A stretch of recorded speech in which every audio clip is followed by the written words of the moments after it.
The Gospel of Luke, whenever Jesus is carrying his cross to Golgotha and he stumbles and they pull Simon, and so the Luke is the only gospel that records, it says Simon the Cyrenian. It's the only one.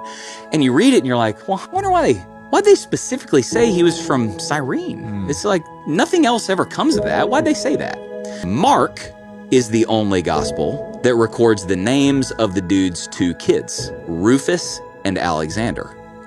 Now here's the question. Why does Luke record, hey, not just Simon, the one from Cyrene? And why does Mark go, ooh, not just Simon, the Simon whose kids were Mark and Rufus? Well, here's the deal, man. What the New Testament's doing, it's an ancient footnote. So what church history records is that guy, Simon the Cyrenian, eventually became a Christian, became very well known in the ancient church. When these dudes are writing all the gospels, they're writing with people, they're trying to convince people.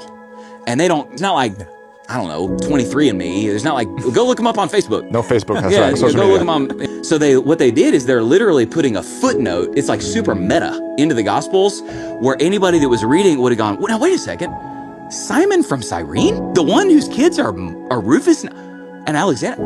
I know that guy. And they all would have been going, well, I'll just go ask him if this happened. But dude, here's the awesome part. If you go to Romans 16:13, at the end of all the epistles where Paul does his little deal, where he does the whole farewell speeches and he's saying goodbye to like 57 different people in every epistle. By the way, those little names matter. And if you study those names, it gets real interesting real fast. This is one of them. In Romans 16:13, it says, greet Rufus. It's that guy.